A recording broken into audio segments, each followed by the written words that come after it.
Hey everyone, welcome back to Joe at Work. I hope you're doing well. Thanks for spending a few minutes with me to reflect on what we can do to experience joy at work. Tough week for the Gunners. I actually couldn't watch that game for reasons that I'll not share, but I did see the highlights. Tough way to leave the Champions League competition, but hope springs eternal, or so they say. There's always next year, so we'll see what next year has for us. Go Gunners. All right, we're continuing to talk about pausing, slowing down. Today it's not going to be too long. It's going to be straightforward. It's really about how often do you pause, do you slow down as an individual, as a group, to grapple with thorny issues, maybe wicked problems. Of course, you need to identify these things as thorny and messy. And a lot of organizational things are messy. They're not just things we can slice and dice and put into neat boxes and handle, but we like to think they are. It's so amazing to me. Maybe it's not, but we are so like conditioned to reducing things and solving things and breaking them down to their bare constituents. That's just our problem solving approach in most of society, at least. Well, maybe not most of society, actually. I need to be careful with that generalization, but most of my experience working in corporate life is we are always reducing and thinking that every problem we're dealing with is sort of a math problem that can just be solved and put to bed. But many problems aren't that way. And even if they were, they still require time and dedication. They require kind of stickitude, right? Like a commitment to sticking with the issue and pausing and just grappling with it and asking the questions and poking at it and teasing it out. And I find that so many people just want to do.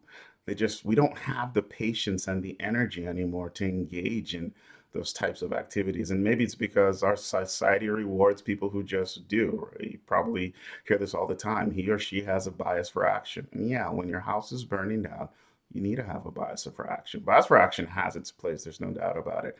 But I often wonder how many of our solutions would be better if we just spent like an additional hour discussing it and teasing things out.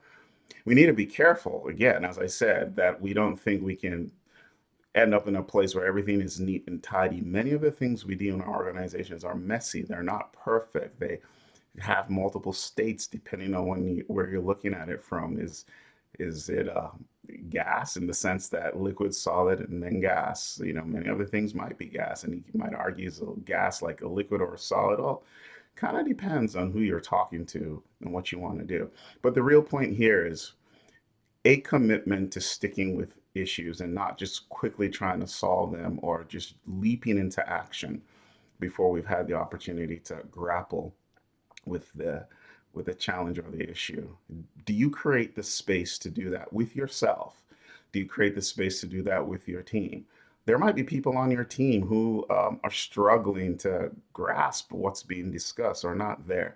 Do you move on to the next thing and leave them behind and then jeopardize the uptake and the behavior change you desire because you just need to move very quickly? Or do you give people the time and quote unquote bring them along if they're not there yet? These are all things that can make a difference in our workplaces. It can be the difference between this is a idea that is being championed by a lot of people versus an idea that people are just resisting in a passive sense. So we've been talking about pausing, the unhurried life, slowing down, and I'm kind of coming to the end of like this theme but I thought it was an important theme, and so I don't know how many of these conversations or reflections I'll have on this particular topic. But today I just want you to pause and think about something this week where it would have benefited probably from sticking with the issue a little bit longer, sticking in the conversation a little bit longer before acting. I'm not talking about analysis paralysis, like that does happen, but I see far too often, instead of just sticking with the issue and grappling with it, we move on to the next thing and the issue resurfaces and then we do it again and the issue resurfaces. I guess insanity is doing the same thing over and over again and expecting different results. So hopefully you can adopt this, apply this, and through this you'll experience more joy at work. Thanks for stopping by. I'll see you next time. Be safe. Bye.